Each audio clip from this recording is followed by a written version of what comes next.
And we're out here because tonight at 6 o'clock we're having a candlelight vigil to remember all the folks in Laguna Beach that have died from AIDS, and to also give our support to those that are suffering from the illness right now. I got my AIDS diagnosis in 1991. I'm one of the long-term survivors, a miracle of the new drugs. And I'm here to celebrate that fact and to remember the friends and loved ones who have passed on before me.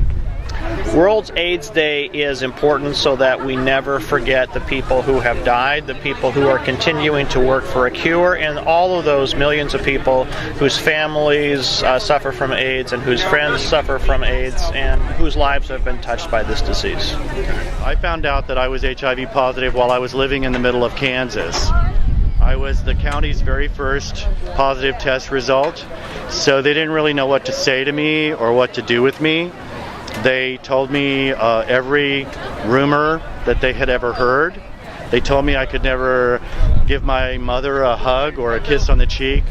They told me not to share silverware or dishes or linens or towels, that I basically was like a leper and needed to be separated from the rest of society.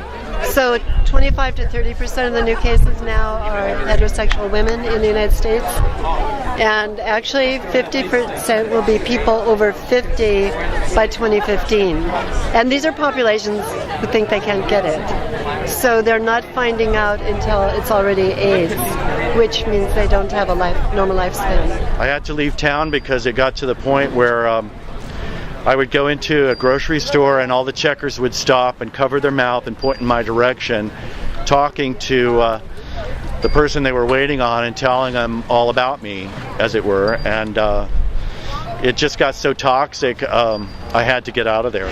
There is a perception that it's over. It's certainly not over. It's growing predominantly in heterosexual communities, and I think it's the drug cocktails that have allowed people to live longer that people think, well, it's not a death sentence anymore, so I don't have to worry about it. And I think there's a cavalier attitude towards our life and our health, and it's too bad because it really is an epidemic. It's been really hard, especially the last year and a half. I lost my partner to the disease. We were together for 22 and a half years, and he died very suddenly, and I still miss him. I'm sorry. But it's the kind of thing where, we need to educate as many people as possible. Fred W., Ricky W., Ignacio G., John T., Jeanette T., Robert D., Gary B., Jim G., Brian A., Roger O., Blessed are we Jerry, who remember,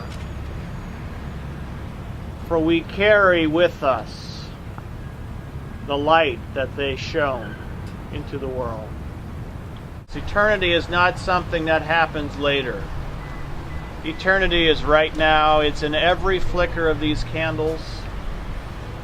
It's in every stirring of the leaves on the trees. It's in every aching of the hearts. And those who have gone before us are in eternity with us now, in this moment. And we give thanks for their lives. And we are grateful for the opportunity to remember.